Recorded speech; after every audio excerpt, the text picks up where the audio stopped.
Hey folks, Mike Naso here with this afternoon video update on Subtropical Storm Nicole, forecast to become a hurricane before hitting the east coast of Florida, a rare November storm. We've had them before, but not very frequently. Now I do have a bit of an update. I'm going to get right to it here on the map on Subtropical Storm Nicole. I have the 2 p.m. Atlantic Standard Time update from the National Hurricane Center.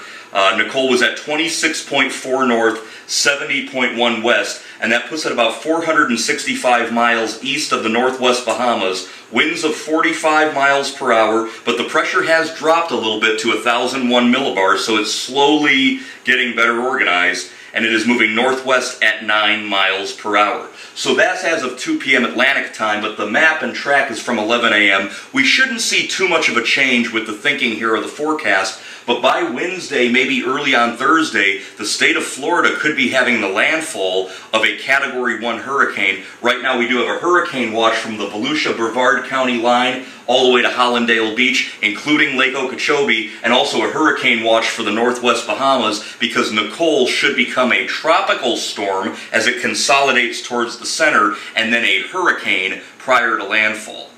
Here's the latest visible satellite imagery of subtropical storm Nicole. And again, you're looking at this and you're thinking, Mike, what are you talking about? This thing's a skeleton. This is nothing to be scared about. Well, we do have water temperatures that are running maybe up to a degree higher than average, and that combined with an increasingly favorable upper level environment should allow Nicole to organize. So right now it doesn't look like much, but it will eventually continue off to the northwest. This is the weather pattern set up. I wanted to show you this because this gives you a good idea of what we're seeing here. We have this upper low which is kind of weakening, and it's dragging Nicole to the northwest. However, as an unseasonably strong mid-level high builds in, we're going to see Nicole push towards the west-northwest, then the west-southwest, as it heads towards landfall in Florida. Now eventually that high will move to the northeast of Nicole, and it'll allow it to slide back up to the north, and we should also have a trough move through the Rockies, snowy wintertime weather up there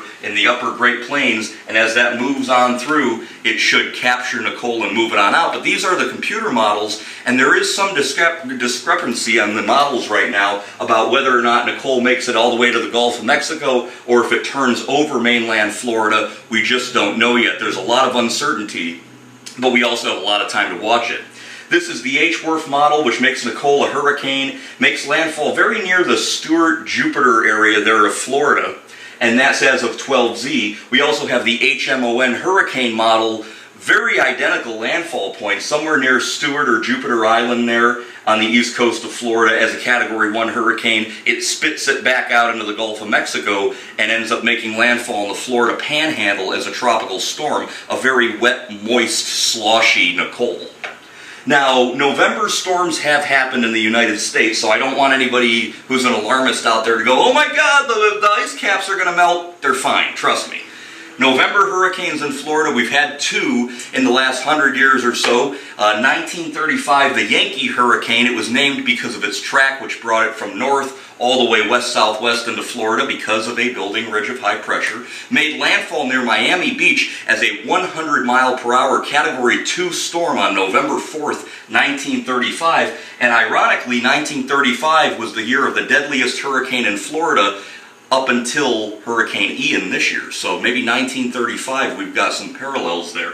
Hurricane Kate, 1985, that name was not retired, but tracking hurricanes back in the 90s, I heard a lot about Hurricane Kate. Kate was a Category 3 hurricane over the Gulf, very rare for late November. It made landfall near Mexico Beach, Florida as a Category 2 hurricane on November 21st of 1985, very late in the year. Hurricane Kate holds the record as the latest landfall in U.S. history of a hurricane. So we do get November hurricanes, and I told you guys, this La Nina weather pattern could really make for a late season being active, and that is what we have right now. There's a look at the upper level wind shear, and it's decreasing over areas where Nicole is. So again, Nicole's going to have a favorable upper level environment, not out of this world favorable, not peak of the hurricane season favorable, but favorable enough when you combine with 80 to 82 degree water temperatures in the Gulf Stream, this thing could become a hurricane. And so the east coast of Florida, you're under that hurricane watch. You guys could see the landfall of a Category 1 hurricane sometime after Election Day, Wednesday or Thursday. So everybody needs to get their preparations ready just in case you are impacted directly by a hurricane, to say nothing of the storm surge potential.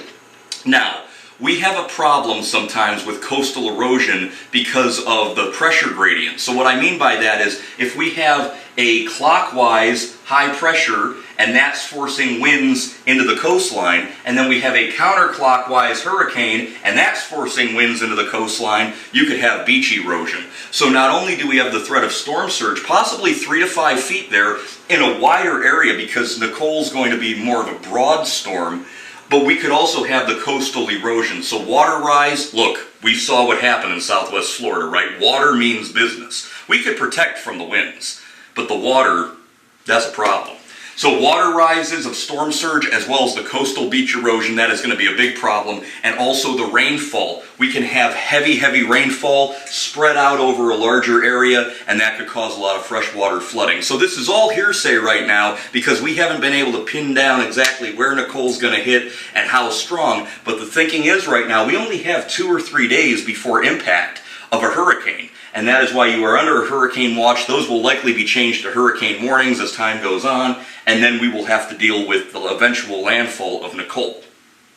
We did have another little doodad up there to the northeast of Nicole. It was almost a tropical storm, but it actually got sheared from the outflow around our system here. And so if things get a little more favorable, that might be able to steal a name. The next name on the list is Owen, and we'll see if this becomes Owen. Nevertheless, some of the long-range models still want to show development down in the Caribbean. So I'm not sure. I'm not entirely convinced we're done with hurricane activity down there. We could get one more strong hurricane out of the Southwest Caribbean for areas of, say, Nicaragua, Honduras, down there in the Cayman Islands. You guys would have to keep an eye maybe towards the end of November.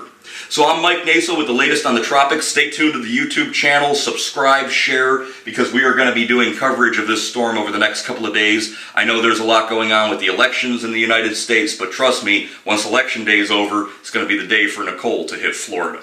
I'm Mike Naso with the latest on the tropics, and I'll talk to you guys next time.